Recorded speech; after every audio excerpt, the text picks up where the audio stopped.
Alors on voit que le public s'agite un peu partout, notamment en Irak où il y a de nombreux morts et au Liban, mais c'est l'Iran qui retient ce matin notre attention avec d'énormes manifestations populaires. Qu'est-ce que nous en savons, Stéphane?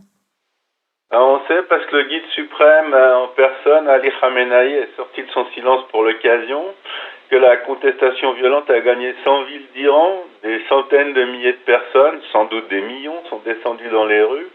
Elles ont mis le feu à des immeubles institutionnels, des stations-service, des banques et elles ont affronté la police. Et alors Stéphane, qu'est-ce qui a mis le feu aux poudres? Qu'est-ce qui a déclenché finalement cette vague de protestations? C'est la hausse subite des prix du carburant, Joe. D'ordinaire très bon marché chez le quatrième plus grand producteur du monde. L'essence a augmenté de 50% pour les 60 premiers litres du mois et de 300% pour les suivants. Ça l'a fait passer de 8 centimes d'euros par litre à environ 45. Et c'est si important pour les habitants que des milliers d'Iraniens ont abandonné leurs véhicules là où ils se trouvaient, sur l'autoroute, dans un parking. Ils l'ont abandonné au moment de l'annonce de l'augmentation parce qu'à ce prix, ils ne peuvent plus utiliser leur voiture. Ni d'ailleurs revendre environ 20 millions de litres par jour au marché noir aux pays avoisinants comme le Pakistan, histoire de pouvoir survivre économiquement. Et est-ce que Stéphane, à ce stade, on possède des bilans de ce désordre, de ces désordres? Non, parce que les ayatollahs ont bien sûr coupé Internet.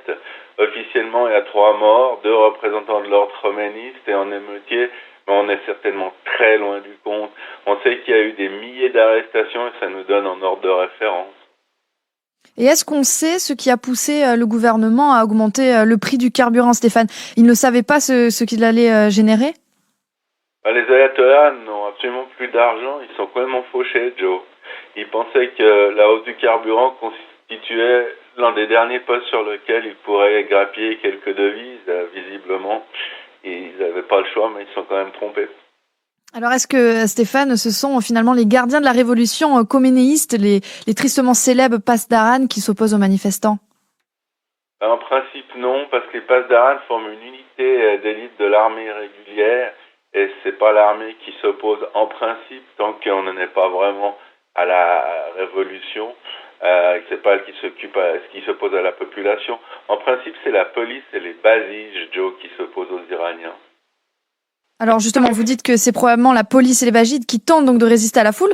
Est-ce que vous pouvez nous dire qui sont les Baziges? Ouais, c'est l'équivalent des SA sous le régime hitlérien.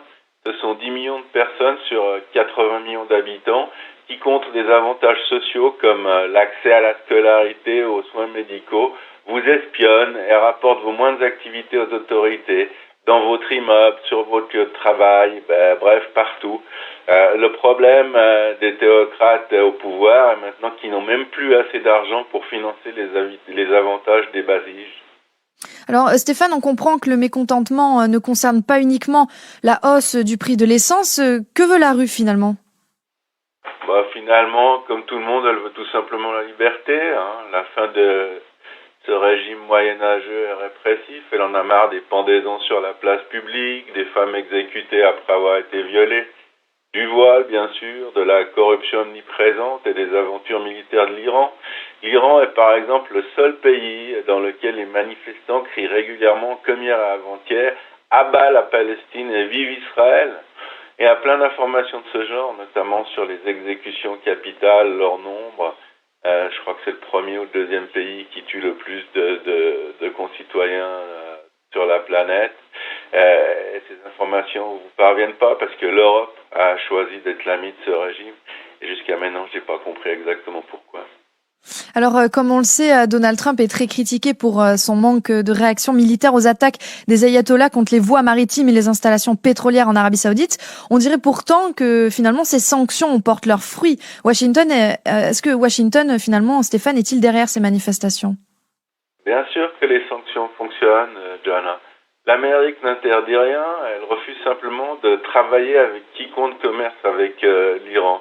C'est imparable. Personne ne peut fonctionner aujourd'hui dans ce monde sans les États-Unis, à commencer par les banques. Et non pour la deuxième question, non. Ces manifestations sont évidemment spontanées. Tout est cher, tout manque, il n'y a rien dans les épiceries, les supermarchés. Il faut payer soi-même les médicaments à l'hôpital, on n'a pas l'argent pour le faire. ce qui n'empêche pas Khamenei d'y voir la main des supporters de l'ancien Shah, qu'il a critiqué hier, et des satans américains et israéliens, bien évidemment. Alors Stéphane, d'un côté, la théocratie chiite au pouvoir remet les centrifugages en marche, s'attaque aux intérêts occidentaux, aux Saoudiens au Yémen, à Israël, en Syrie, en Irak, et finance le pouvoir occulte du Hezbollah au Liban. Et de l'autre, il n'y a pas d'argent. Mais ces activités de conquête doivent coûter très cher. Stéphane, comment les ayatollahs s'organisent-ils? Eh bien, précisément, il n'y arrive pas, et ça irrite la population que le régime dilapide le peu d'argent qui reste pour ses conquêtes. Les centrifugeuses, ça coûte des milliards. Fabriquer des missiles, ça coûte des milliards. Envoyer des gens, des soldats qui d'ailleurs se font tuer en Syrie et en Irak. Entretenir l'autoroute chiite qui va d'Iran au Liban à la frontière israélienne, ça coûte des milliards. Et c'est précisément le plan de Donald Trump que de priver de la capacité de les financer à la place de les affronter dans une guerre que Trump, en bon businessman, déteste. Eh ben, il a décidé de ces sanctions et de ce genre d'application pour qu'ils aient plus l'argent de financer ces aventures. Et ça a l'air de marcher. Le problème, c'est que ça prend du temps et que la population elle-même souffre, mais elle souffre et pour l'instant, elle meurt pas. Donc voilà la manière, le mode opératoire de Donald Trump. Et c'était évident, on en a parlé d'ailleurs sur cette antenne, que ça allait mener à ce genre de manifestation et à un isolement, un délaissement du pouvoir en place. Alors Stéphane, où allons-nous à partir de là? Puisque est-ce que le régime parviendra-t-il à réprimer cette vague de protestations ou risque-t-il de sombrer avec elle? C'est essentiellement, je pense finalement, la question que beaucoup de gens doivent se poser ce matin. Oui, Joe a commencé par les Iraniens, c'est pour ça qu'ils sont dans la rue. C'est clair qu'ils risquent leur vie, ils savent que c'est un état super fliqué avec des caméras partout. Et puis quand ils tombent, j'ai parlé de milliers de personnes qui se sont fait arrêter. On n'aimerait pas être à leur place dans les prisons des Khoménistes. C'est pas un endroit où il fait bon être incarcéré. Bien entendu, il y en a qui vont mourir en prison, c'est clair. Mais ce régime finira par tomber parce que les régimes anti-humains finissent toujours, tous un jour par tomber. Des fois ça prend peu de temps, des fois ça prend très longtemps, comme c'est le cas de ce régime. Et puis ça se fera par érosion, Joe. Non pas en une fois, c'est pas ces manifestations qui vont générer la chute du pouvoir, car le régime est encore trop puissant, mais il va y avoir une répression, et puis il va y avoir de nouvelles manifestations, un peu plus fortes ou un peu moins fortes, après une nouvelle répression, de nouvelles manifestations, et puis petit à petit, toujours par manque d'argent, avec des policiers qui touchent pas leur solde, des basiges qui touchent pas leurs avantages, il y aura de plus en plus de manifestants et de moins en moins de policiers et de militaires pour s'opposer à eux. Alors, pour nous, ici, c'est évident d'une manière analytique que ce régime ne tiendra pas. Dire exactement combien de temps ça va durer, on ne sait pas. Disons qu'entre 2, 3 mois et 2 ans, c'est notre évaluation.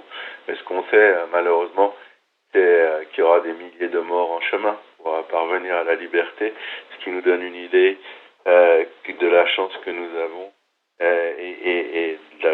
par la possibilité qu'on a justement de jouir de cette liberté, que ce soit en Belgique ou en Israël, ce qui me permet aussi cette liberté de vous souhaiter à tous à Bruxelles et en Belgique une excellente semaine.